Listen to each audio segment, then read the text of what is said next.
Good morning, everyone. Welcome to Lunch and Learn by Clean Coast, Texas. My name is Adriana Mendez. I'm the new Coastal Coordinator at the Meadows Center for Water and the Environment. I will be facilitating today's presentation.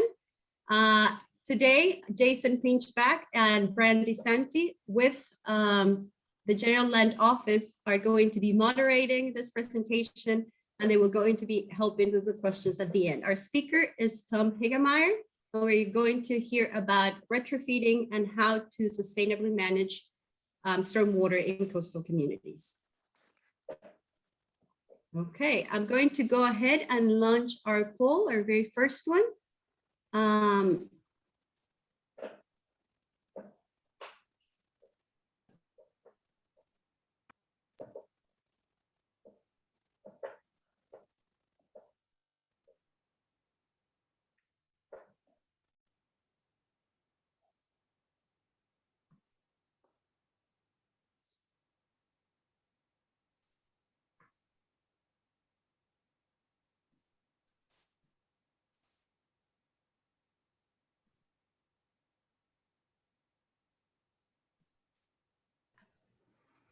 Good morning, everyone.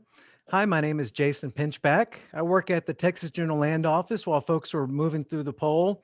We'll go ahead and kind of get things kicked off. If you're confused while you have that box right in front of you, I know the first time I looked at it, it was a little bit perplexing, but you can just answer the poll or also click the X in the top right box after you answer the poll if it doesn't disappear on its own.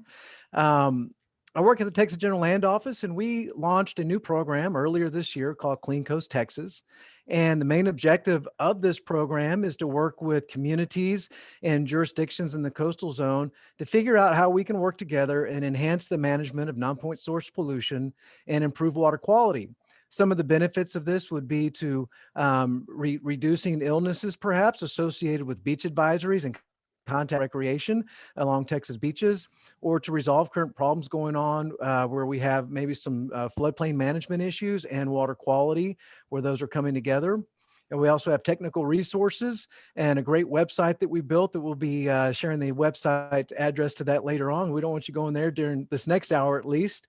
Part of the idea behind these Lunch and Learn series was to make information that those in the water quality or in the management community along the coast often have a lot of conversations. We'll go to conferences, we'll bump into each other in the hallways and exchange a lot of meaningful information.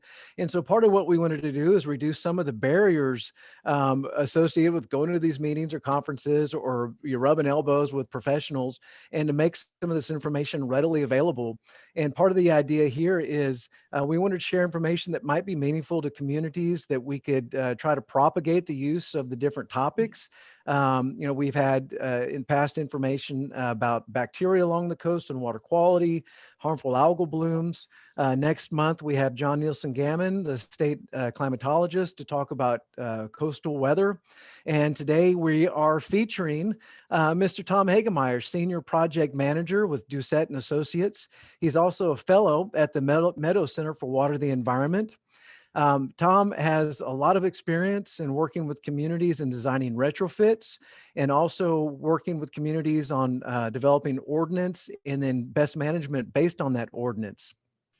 He's been working with the Clean Coast Texas program and helping to develop the framework that needs to be approved by EPA and NOAA since 2017. And Tom will be here to share a lot of his experiences and to highlight something that sounds like maybe it's an odd sounding phrase, retrofitting, which maybe at first blush is just not something that is easily identifiable in what that is, but Tom's going to give us a lot of different information and details and make the information accessible for all of us. So without any further ado, I'd like to introduce Mr. Tom Hegemier, who's going to take over the presentation and share information with us. Thank you, Tom, and welcome. Thanks, Jason, and good morning, everybody. Tom Hegemier with Doucet and Associates in the Austin, Texas region. Let me get my share screen feature going here.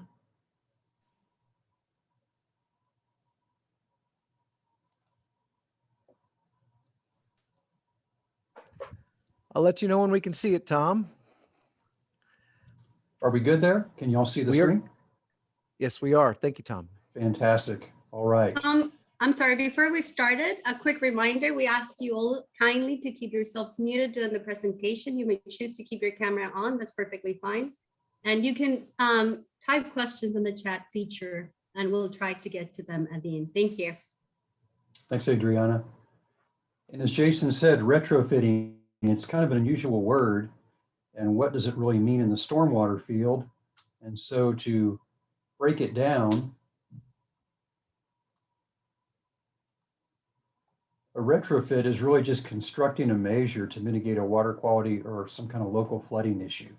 It's a project typically that's shoehorned into the local environment, often in an existing urban area. Today, we're also going to talk about retrofitting your stormwater criteria, kind of a new way of approaching retrofits, but really important for the projected growth along the Texas coast. So the power of retrofit planning is that we can really work on water quality pollution, enhance public safety, improve the appearance of projects, and sustain recreation and tourism in this coastal region. It helps us keep the water quality clean. We can improve the water quality in areas that are already degraded for the beaches, in the coast area, and also the Gulf waters. So retrofits are usually at the community basis. It's often done with a local government or an NGO, and it includes design, construction, permitting, and operations and maintenance. So it's usually some type of government activity that looks at water quality, floodplain management measures to improve water quality. We're also thinking about future runoff conditions too. As I said before, on that Texas growth, and we'll talk about that in a second, as to how it's projected to change much of the land use in this coastal zone. So retrofits can take care of existing problems in localized areas and also work to mitigate future potential problems from land use change. And so why retrofit? As Jason mentioned before, there's some bacteria issues from time to time in this coastal region. This is a study from A&M Corpus Christi on the left, and the red dots show high exceedances of bacteria in certain times. And so we have some of these problems in high beach activity areas. And so a retrofit, or retrofits in general, can help to manage water quality and try to avoid and have fewer of these coastal high bacteria breakouts.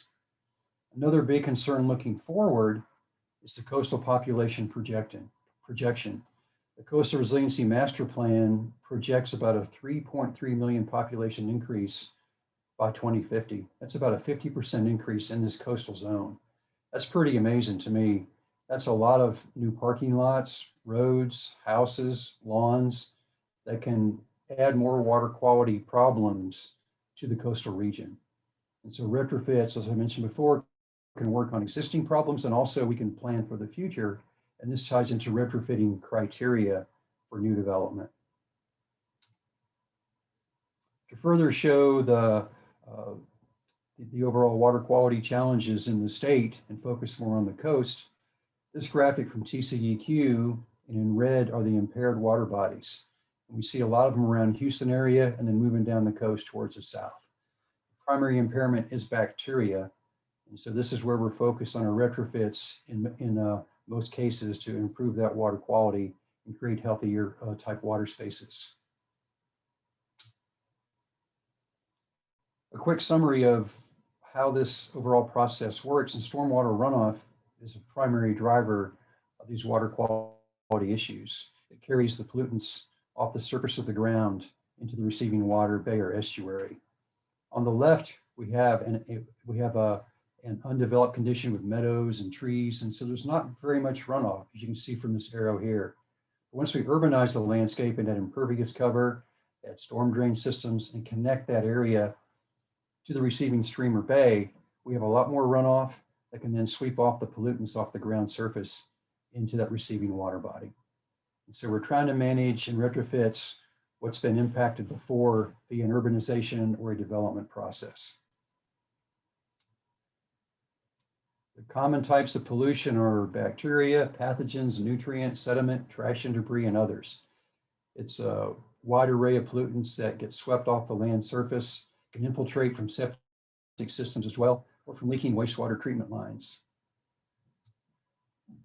Speaking of the sources, It can be that cute little puppy dog, or it can be livestock.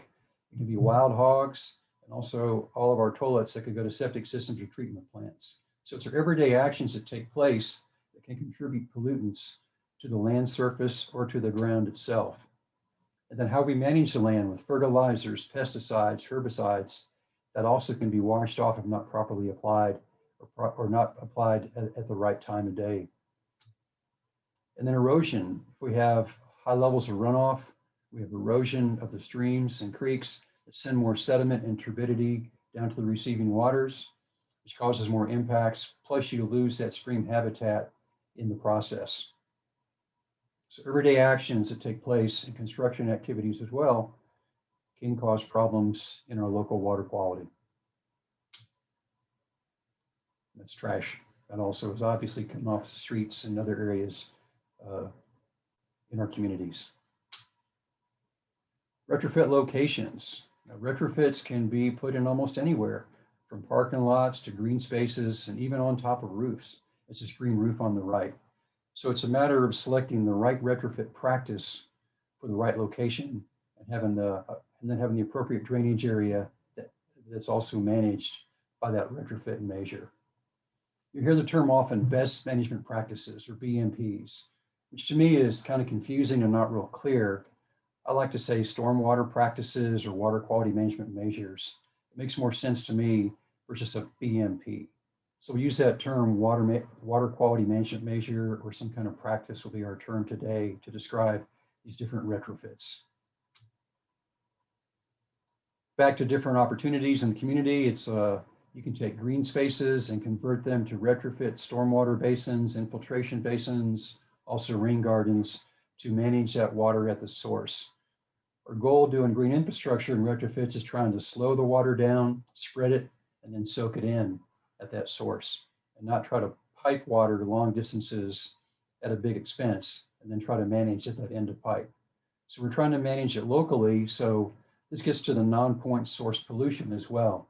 If we can manage water quality throughout the system, then we're not doing end of pipe type treatments. So non-point source means the pollution's from everywhere, and we're trying to manage it then where the water falls. Retrofits can even be installed in downtown urbanized areas that are heavily urbanized. We have the rainwater harvesting system on the left off of a large rooftop. We have porous pavers.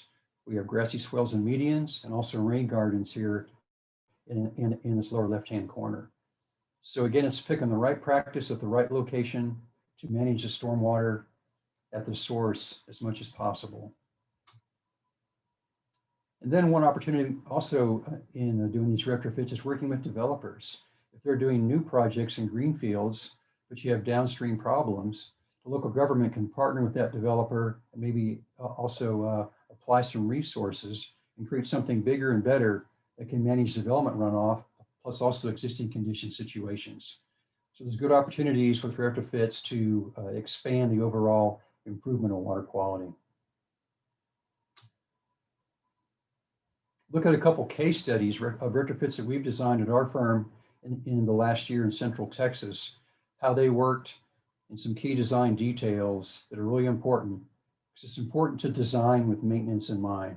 We want to create some retrofit facilities that are clean, good looking, and don't cause a burden on the local government from a long-term maintenance perspective. So our first case study will be in New Braunfels at Landa Lake. It's endangered species habitat, connects to the Comill River in New Braunfels.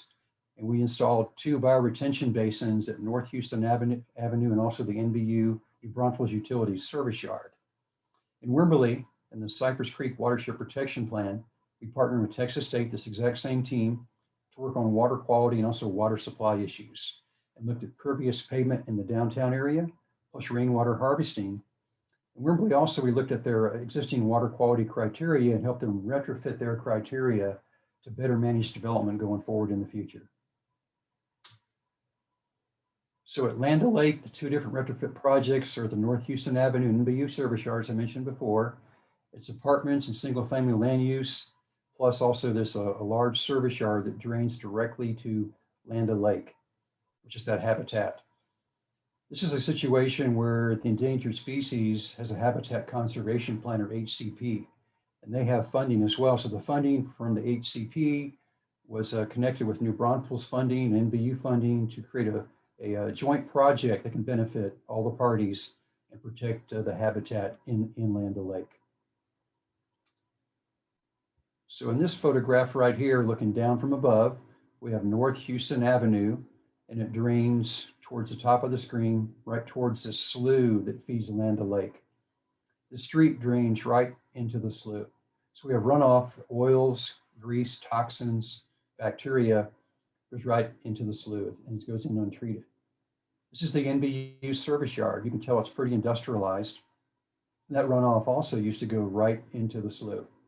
So we did two different practices at these locations to treat that runoff, to then kind of disconnect the impervious cover, have it flow through some filter media and get cleaned and filtered before being discharged into Landa Lake. Looking at North Houston Avenue first, here we're standing on the road, looking down the road towards Landa Lake. It's a street. There's also a trash bin, so you know when these things get full and trash falls out, it gets swept right into the slough. This is the shoreline because water was flowing off this pavement area at a pretty high rate. It was eroding the soil and causing degradation of water quality in this slough. So what we did in this retrofit was take out the street, past the parking lot here, and the street became the new bioretention basin. And so the street now, so this basin is in parallel with the flow. Flow comes in from this direction. I'll show you some photographs in a second about the basin itself, but we're taking what we can get from the local environment. And that's a key of retrofits. You work with the land space you have to shoehorn it in to then achieve your overall project goal. So here's an engineered plan we put together for this retrofit. This is a street right here on your right. Flow comes in the street. There's some rock riprap to slow the water down and not have any erosion of that bank. We have our filter media, a PVC under drain system, and then a pipe that takes the filtered cleaner water to Landa Lake. At the construction start, so now we're standing looking up from Landa Lake towards the first first excavation. You can see the white perforated PVC pipe are already in place. There's also some safety fencing up for security. It's important doing retrofits in these urbanized areas to have good security and good public safety. There's also erosion controls up that you can't see in this photograph, but we're trying to keep as much sediment and dirt out of the receiving water during construction. In this case, we took some soil borings and found the soil was pretty good infiltration, but maybe not the best. So we could have not used some kind of underdrain, but we did to make sure it would drain well and not be a muddy mess. And so redundant systems can be really helpful in that long-term maintenance goal for operations as well. And so details really matter when it comes to retrofits. Often you're working in that urban environment with utilities and streets and pedestrians. And so it takes a lot of care and practice and good survey data up front to know what you have out in the field. And this slide shows you the soil. So you have the soil media here, which is a sandy soil. There's no compost. Some criteria show compost in this medium. I found from experience that adds nitrogen to the water. It's not a good practice. So we never add compost anymore to biofiltration medium. It's a sandy soil for the most part, has good filtering properties. We also used to put in this geotextile filter fabric, but it would clog and then cause some problems up in the basin itself. We've learned to use breaching stone, which is more pea gravel essentially. And the pea gravel is here on the ground above this rock filter below. And so that keeps the soil medium from migrating into the angular rock stone here. At the bottom is a perforated PVC pipe to drain the basin. So it's important to have good construction inspection to make sure the contractor is following the plans and putting in things in the proper sequence to ensure good performance when the project's complete. The finished product here is on your left. We're standing at the top of the basin looking downstream towards Landa Lake. What was a street going all the way to the water's edge almost now has this basin right here. The water flows in from the road. It then infiltrates through the soil, goes into the PVC pipe and is drained out. Any excess flow then spills across vegetation and grass and spills into Landa Lake. This graphic on the right just shows the primary mechanism for rain gardens or bioretention, where the water flows in, it goes through the media, and then it flows out the PVC pipe at the bottom. In some cases with good soil with high infiltration rates, this PVC pipe under drain system is not needed. But it's important to have good geotechnical information to really know what you have out there in the field. That's so important.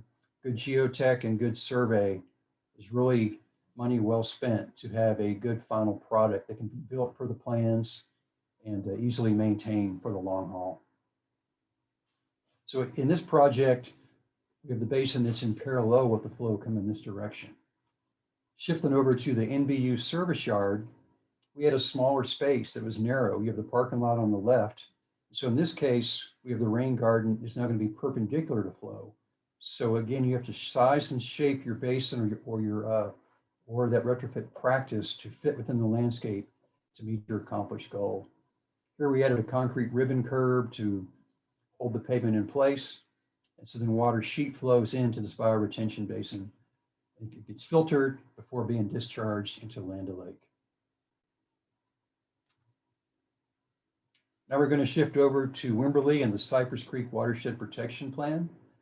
So I mentioned before, this is for an area in the downtown Wimberley Square area. It's about 90% impervious cover. So it's a lot of parking lots and rooftops, a lot of runoff for every small storm event. The same pollutants as Landa Lake: oils, grease, metals, and also sediment. So we had a gravel parking lot that needed continuous maintenance, and it was shedding sediment into Cypress Creek. And so our choice here was doing permeable pavement. And the reason why we did that also was because this developer over here was wanting to replace the parking lot. So retrofits give you good partnership opportunities. So the developer, in concert with the city and the Watershed Protection Plan, brought our resources together to make a bigger project and extend our grant project goals and size. And so we ended up putting in this permeable pavement in this parking lot area at this location right here, which previously all this runoff drains right into Cypress Creek. So we're trying to break up that connection of impervious cover. We're trying to infiltrate, slow, and spread the runoff before it goes into the receiving stream. This area here is the downtown square of Wimberley. Pre-project conditions, looking from the parking lot, looking from the street into the parking lot, you can see it's gravel, it's sloped, and cars parked pretty near the creek's edge. There's a lot of sediment and gravel that was flowing into the creek itself from that gravel parking lot. So we put in permeable pavement in this area here to change the entire runoff condition situation. On the right is the graphic of the pavers, which are the paver blocks. And so stormwater flows through the pavers. It's pretty impressive. You can get up to about 100 inches per hour can flow through this gravel into the underground medium that's in below the pavers. So then the water is stored and infiltrates into the ground in this situation. So we're not having that sheet flow coming off, but it's going down into the ground and then getting good filtering and less stormwater runoff. In this case, we had good soils, good infiltration rates, and did not need an underdrain system. But sometimes you have an underdrain system, even impervious pavement in high clay soils. We have a concrete curb on the side here to contain the pavers so they won't move and wobble around. And that's important for that long-term maintenance.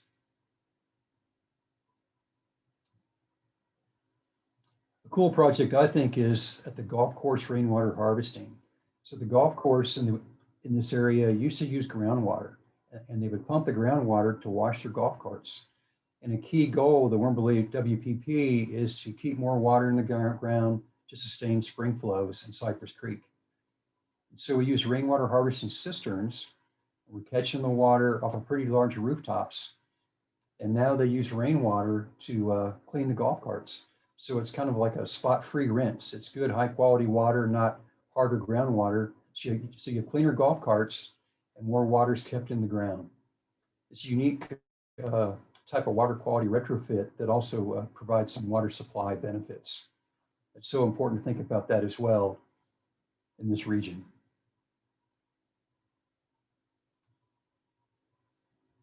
Now we'll talk about retrofitting the Wimberley criteria.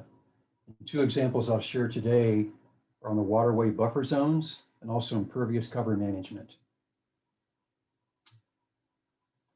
So a buffer zone is a feature you see quite a bit now in Central Texas ordinances and regulations and criteria to have a setback from the creek center line.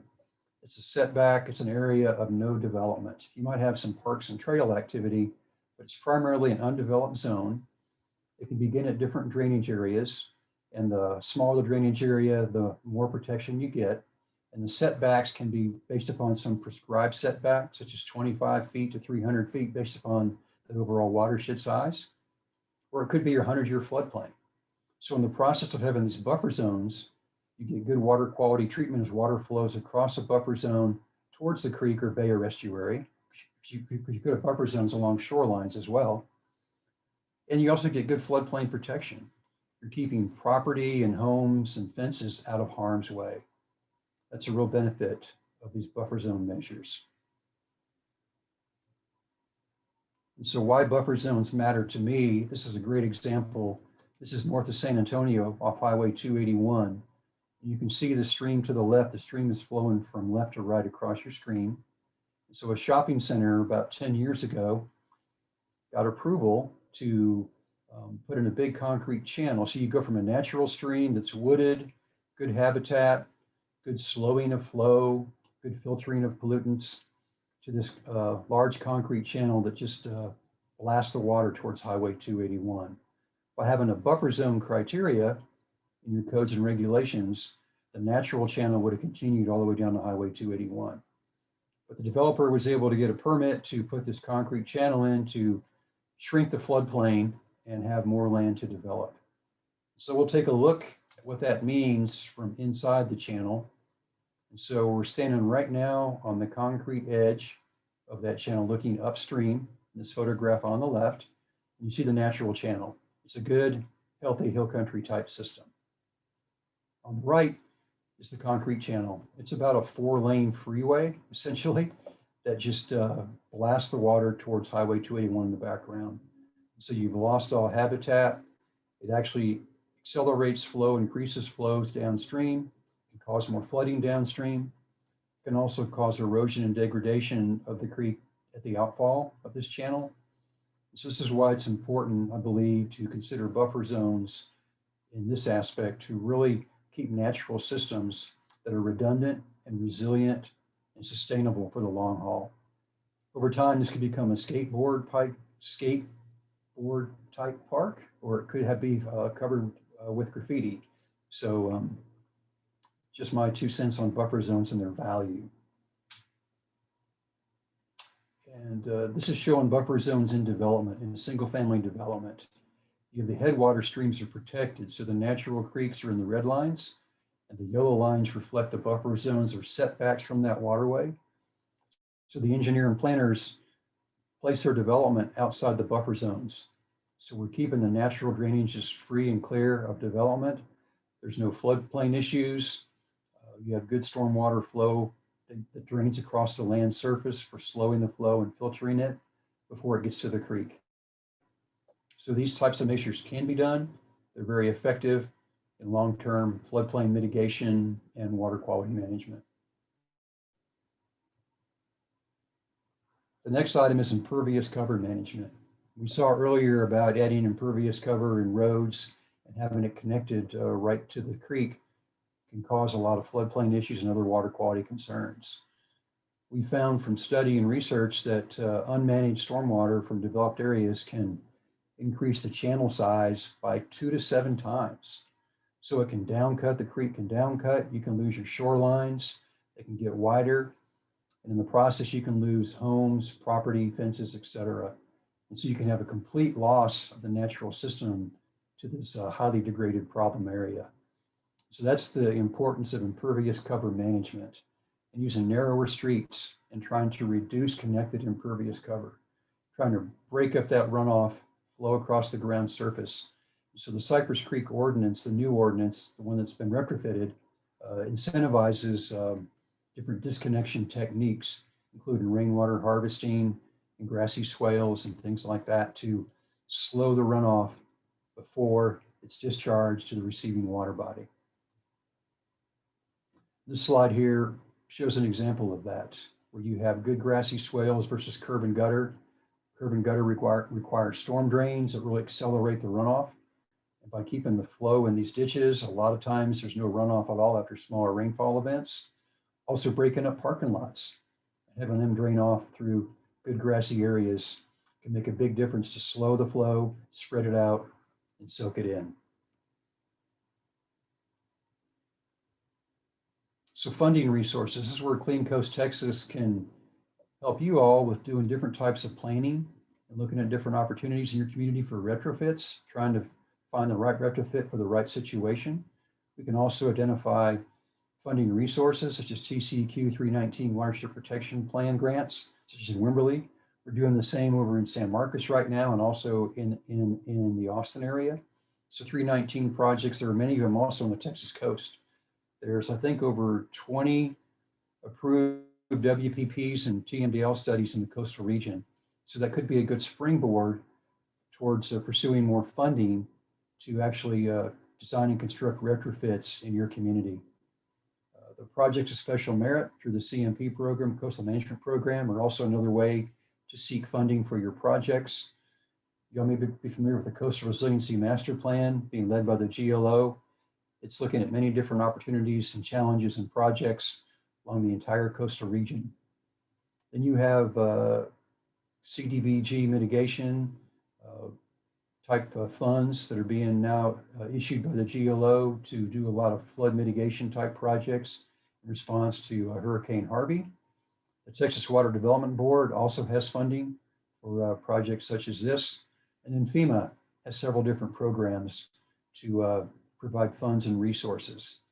The key is finding right partners and good team players that can work together to stretch resources, dollars, and skills to evaluate retrofits. And that's where Clean Coast Texas can help out. We can help point you to the right direction, to the right players in your community to begin to work on the challenge of improving water quality through retrofit projects. In summary here, we have retrofitting resources also on our Clean Coast Texas website. We have a updated sustainable stormwater manual. There's an entire section on retrofits. The manual also refers to other water quality protection measures, such as wet ponds, wetland basins, extended detention, and other devices like that with design details. So it's good for your engineers and your county and city engineers as well to understand how these practices are designed, built, and maintained. We also have it's a retrofit quick guide. It's on the GLO website as well. It's a nice little 8-page summary that really steps through the process we just talked about today. It's got some nice photographs and pictures and covers the key aspects of design, permitting, construction, and operation and maintenance. It's a really good guide, and I highly recommend that you look at it. And I think Adriana, when we're done here, might send that to you all via email at the close of this session. Other resources are also on the Clean Coast Texas website. And so we're here to offer advice, guidance, and input to help you solve your local water quality issues and concerns. And with that, I think I'm done. We're on to the questions section. And so, Jason, I think you're back up on point. Thank you all for your time. Look forward to your questions. Again, thanks so much. Thank you, Tom, for that great presentation and making information about retrofits accessible in a way that is easy to understand. So we do have a handful of questions that we're going to get to here momentarily, but I want to start with just a couple of my own, if that's okay. I noted earlier in your presentation, you talked about a practice that used to be common, which was putting composting in the medium. And you said that resulted in some nitrogen inputs. Well, I guess I got two questions. Well, how do we know retrofitting works? And how did you discover the nitrogen coming out of the system? Jason, great questions. Retrofitting has been monitored quite a bit over the years by local governments, by EPA and others. So they've taken data that shows the water quality coming in and its poor quality with its pollutants and bacteria and metals, and they've taken in samples from the outlet and show how the pollutants are being managed. Often the retrofits typically achieve about an 80% reduction in total suspended solids, around 60 to 70% reduction in some nutrients, and around 70% also for leads and metals that are attached to sediment. So we have a good track record, many years of monitoring data. It shows that retrofits can do a good job of maintaining and improving water quality. That comes with a caveat though, you have to have good maintenance. You can't just set it and forget it. So you have to design it so it can be sustainable, easily maintained, and it's also maintained on some regular cycle by that sponsoring or local government. Back to your question about compost. I learned the hard way there, Jason. I was doing a Burn It 319 grant about 15 years ago. At that point in time, compost was recommended. So we put compost in that soil media at a pretty low volume, about 5 or 10%. But after the first rainfall event, we had a pretty high level discharge of nitrogen discovered in our monitoring data, and had a small fish kill as well. And so the hard way lesson is the best lesson. So I've been broadcasting for years, even though manuals show compost, please do not put compost in your biofiltration medium. Interesting. Yeah, thanks for that insight. And yeah, we don't always get it right the first time, and that's part of the fun of doing this work. Is guys, you do want to get it perfect, but we do have plenty of lessons learned that we improve on. So while a community might be interested in the retrofit to maybe stop the things that you see, the undesirable aesthetic things like cups and trash, you hinted at all the other constituents that we may not be able to see, such as the lead, any dissolved solids that are suspended there, nutrients and bacteria. So those are some magnificent benefits of these BMPs. That's right. And one final before we go to the chat box here, and as a reminder, if you do have questions, please place them in the chat box. And Tom, in some communities, maybe the water quality issue is larger than just one particular type of retrofit project. Have you had experience with maybe the treatment train concept and pairing these up with other beneficial practices? You bet. Yes, great question. And yes, we see that quite frequently up in the Highland Lakes region, up around Austin, where we have designed treatment train practices where they have the land space available to put in, say, a bioretention basin that's subgradient of a stormwater filter strip. And so by putting practices together, you can improve the water quality quite a bit. The challenge in retrofits is having the urban land space. That's often what confines or restricts the total volume. And often we may not be able to meet that design volume for a retrofit, say a bioretention basin or something like that, because we don't have the space. But we get as much as we can. And you're right, often it takes more than one retrofit in a community to resolve a problem. You saw in New Braunfels, we did 2 in one location, one for NBU and one for the city on North Houston Avenue, trying to address that localized runoff problem in that one part of Landa Lake. But other parts of those neighborhoods drain to Landa Lake. And so the city's looking at more retrofits, more different opportunities as they get funds to expand the program around Landa Lake and try to treat all the runoff that flows into it. So you're right, it's often a multi-year project that takes different practices for different areas, good planning, and good funding as well. And the key in retrofits too, we found, is having good signage. Once one is built, put up a good sign to tell the community, what it is and also what it does and how it works, which might build support from the community to encourage more funds for a capital improvement program or maybe a drainage fee to expand the resources to be able to expand the program and work on that water quality issue at a broader scale. Great, thank you, Tom. So we're going to transition to questions here, and we have our first question from Doug Jacobson at EPA. Thank you, Doug. Could crushed granite, I'll spit it out here eventually. Could crushed concrete be substituted for pea gravel as a filter for bioretention basins? This would divert concrete from landfills and avoid needing to mine for gravel. Yeah, Bob, good question.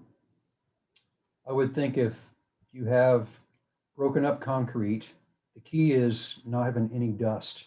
So you want to have a clean concrete. And so what we have in the bioretention basins and paver projects, that rock gravel underlay is a clean wash gravel. So if that concrete could be broken down to about a 3/4 to 1 inch diameter that's washed and clean, I think that could be a good practice for that under drain system. Of course, the devil's in the detail, and to make sure that that it meets all those specs for durability and also cleanliness, so it would not shed pollutants or sediment into that perforated PVC pipe. We would hate to have any kind of sand or wash off from that concrete flow into the pipe and then start to clog the pipe and cause problems up on the surface of that water quality basin. But good Thank you, thinking, Tom. very creative solution. I like that idea. Yeah, closing the loop there on reusing and recycling. Our next question comes from Justin Bauer at HGAC. What is the maintenance schedule for the biofiltration basin example, the one from North Houston Avenue, and what is involved? You're right, Justin. Maintenance is so important. And what we provide when we're done with the project, and some several different criteria manuals based upon experience, is at least an annual inspection, often after big storm events as well. So the city knows to go out there at least once a year. They also have a mowing schedule that's out there quarterly. So in some cases, biofiltration basins, bioretention basins, whatever you call it, are just grass and they can be mowed. Others are more landscaped and showy with plants and vegetation in high visibility areas. And so the type of vegetation will drive that maintenance schedule as well. So it's really important to provide that direction and guidance to local government when you're done, which indicates, you know, how often you're out there, also the practices that you must do to keep that facility clean and also looking good.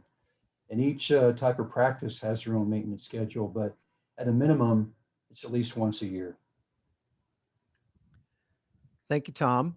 Our next question comes from Bob Cunningham, I believe from Surfside. And I'll try to get the question correct, so have some patience with me. Little or no plantings evident in diversion/retention projects, which seems inconsistent with the PowerPoint slide showing benefits of plants in filtering and holding water. Are these essentially engineered solutions designed for mowing? How practical is a more vegetative element? That's a great question. Earlier rain garden design, bioretention design included a lot of plants and landscaping. It required a lot of maintenance, and which cost money and also required resources. The monitoring data that I've seen shows that you can use plants such as that helps with nutrient uptake, or having a good Bermuda grass, for example, across the basin floor. Both work well in improving water quality and getting that soil broken up a bit so water can infiltrate into the soil medium. And so it depends upon local government's goal and where that practice is located, the type of landscaping that they put in place to then guide how they maintain it. And so I'm seeing more and more owners going towards grass to be easily mowed and not having to have a landscape type crew to take care of all the vegetation.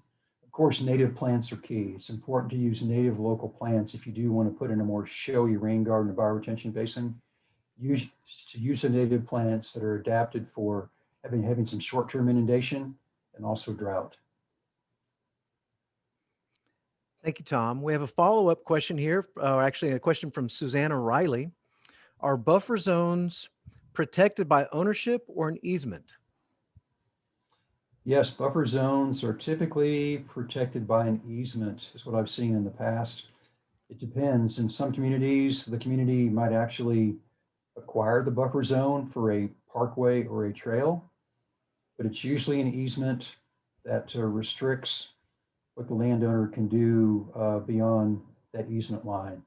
It's so important to have that protected so it can be enforced by the local government. Otherwise, you might see some creep of, you know, fences and storage sheds and other activities into that buffer zone. So it's important to have that authority to have that land protected and being able to observe it to ensure it's meeting its intended purpose. And Tom, and for this example, when you mentioned the protective easement, would these typically be as a result of an ordinance that is passed through city government or something that is occurring during the plating process? Yes, buffer zones would be part of that plating permitting process. And so it would be most likely in a city's drainage criteria manual or in their local development code. And so it's part of the process, so a developer planner would know up front what kind of criteria are in place to have setbacks from that creek or waterway or that shoreline as down there on the coast. Okay, thank you.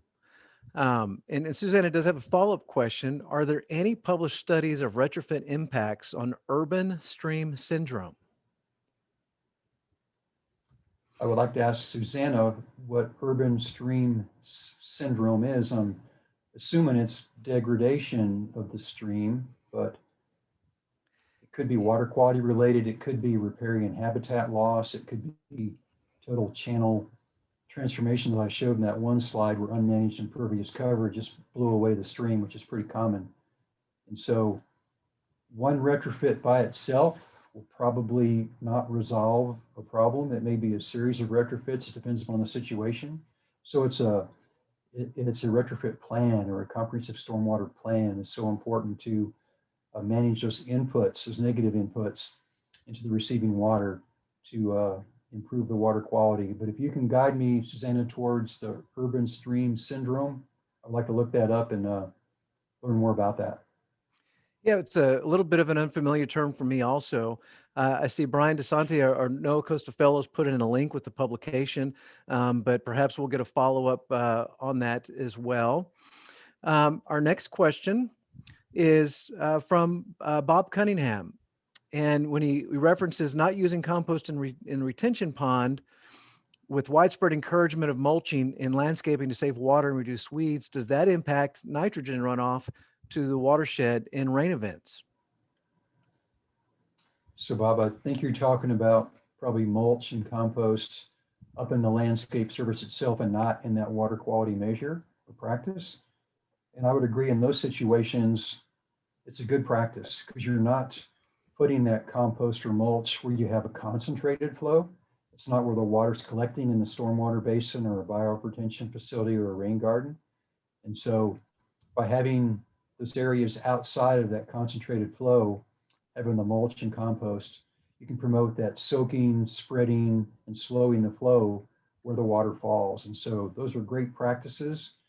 You don't want to, of course, over compost and over mulch, I should say over compost, because all the nutrients could wash away if it's applied too liberally and too close to the waterway itself. And that's where buffer zones come into play. Maybe a landowner puts some fertilizer or compost on their yard, maybe excessively, or a big rainstorm comes in right afterwards. By having a buffer zone, natural vegetation that can filter and infiltrate much of that runoff, then you can prevent a lot of that flow and also those associated pollutants from entering the receiving water body. You know, on this particular topic of mulch versus compost, some studies I've seen have, so the mulch would be a product that is ground up, usually mechanically, and then spread out onto the landscape. And then over time, that mulch would then eventually break down into a composted type of product. And that usually takes a pretty long process to occur. And sometimes it doesn't even occur if the actual conditions aren't right. But yes, compost, one thing that makes it so wonderful about placing it in plants in different areas is that it does have that nitrogen readily available to the surrounding vegetation. So there is a difference in what is actually available as it continues to break down. So we have a follow-up here from Bob Cunningham. And so he's referencing a specific phrase, reduce connected impervious cover, which I believe may have been something that you said, Tom. And he asked, does that encourage the use of cul-de-sacs in developments? Disconnected impervious cover could encourage cul-de-sacs. So much depends upon the layout of that subdivision in relation to the receiving water body or bay. So cul-de-sacs could be a solution. Just depends upon the topography and the flow path. At the end of the cul-de-sac, say if it's going downhill towards that receiving water body, you could have curb cuts and sheet flow across the ground surface. You can also do that in non-cul-de-sac streets as well at the right location. And so the cul-de-sac would not be probably a primary design tool, but you just want to manage the impervious cover from your roads, I think in all locations well, by trying to slow the runoff off that road and spread it out and soak it in versus putting that runoff in a storm drain pipe that then blast it to the receiving water body. Thank you, Tom. And so we are nearing the end of our questions from y'all. Just as a quick reminder, if you do have questions, you've got a couple more minutes to place them into the chat box. We are going to start wrapping up here in just a second. We do have a comment here from Sue Riley regarding urban stream syndrome. Yes, this is referencing degradation. We see a lot of incised streams with erosion problems due to impervious cover, and engineers and hydrologists are reluctant to believe that upstream retrofits can improve the situation. Any comments on that, Tom?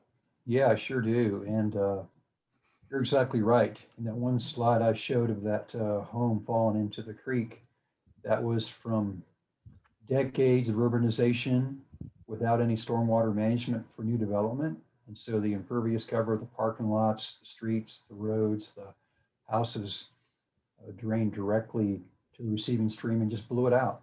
That stream dropped 5 or 10 feet vertically and widened about 200% at that location.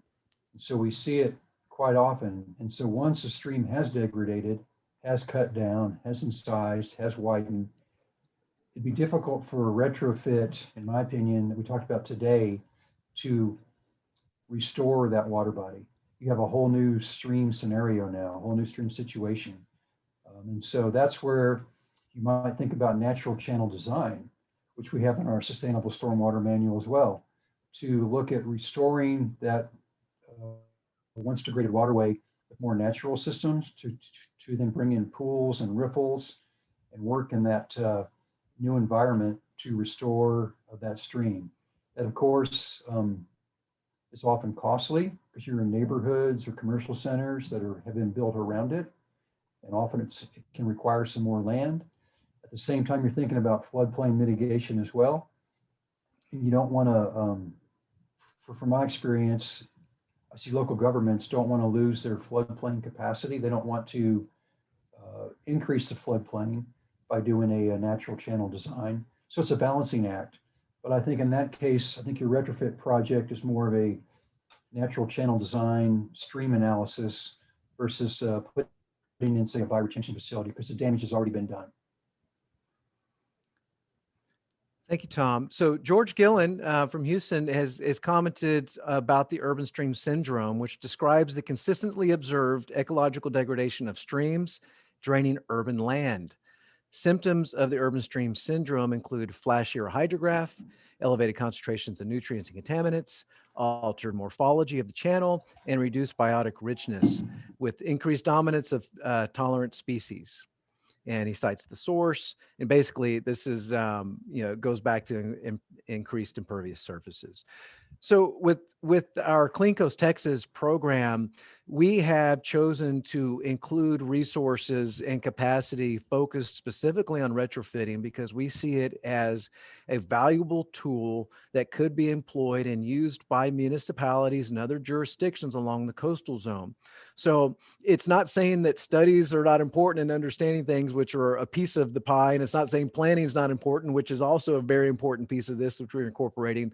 But we think that retrofittings and focusing on this particular concept and wanting to share this information and technology could potentially help provide some solutions to some current ongoing issues with different communities in the coast. So with this program, we have built the capacity to actually perform some retrofit studies and design. And this wouldn't be, an all-inclusive project from A to Z, leading with construction and turnkey at the end, but we would be able through this resource to get us to a point where we could apply for project funds. Tom, could you talk a tiny bit about that dynamic? Sure. And so at Clean Coast, Texas, we have technical resources, as I mentioned before, the Sustainable Stormwater Manual, and provide planning resources as well. And so we can talk with you all, learn more about your problems and situations, and can make recommendations on what can be appropriate for your situation. And then, as was mentioned before, if the stream's already blown out and it's gone and lost all natural habitat and also degradation of species, that might be a natural channel design type approach. And that's covered in our stormwater manual as well, which references the San Antonio River Authority Natural Channel Design Manual, which is a great document. We looked at this in great detail in this region to highlight the different aspects on how one might put in green infrastructure and restore degraded urban streams.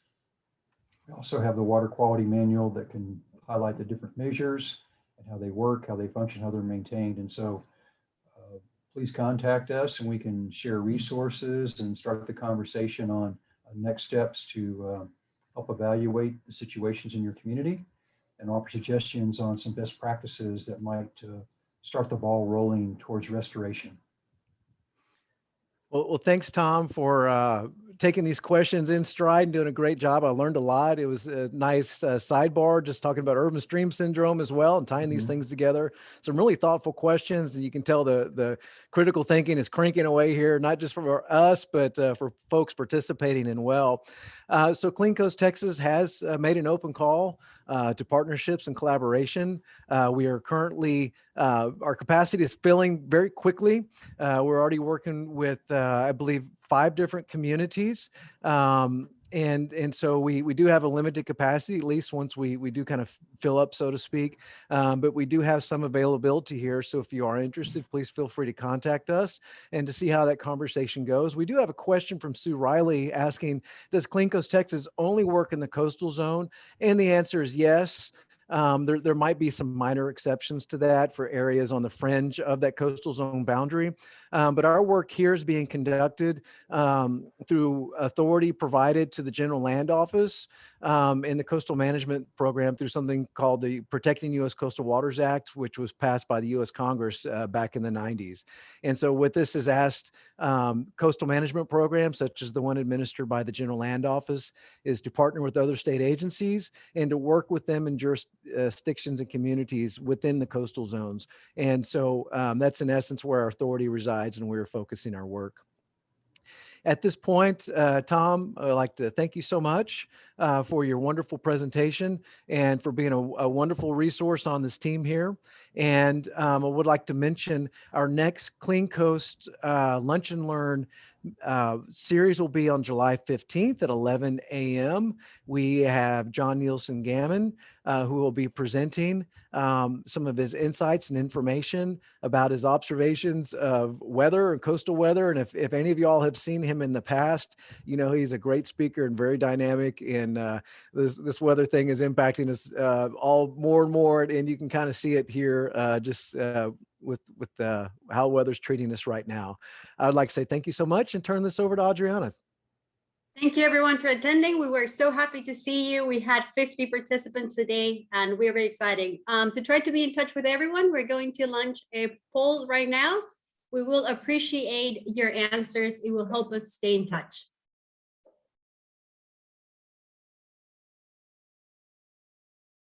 Okay.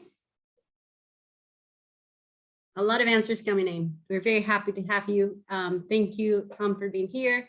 And I think everyone has answered it. This is pretty good. We have a lot of answers right now. Okay.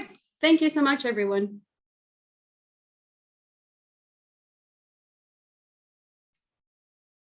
Goodbye.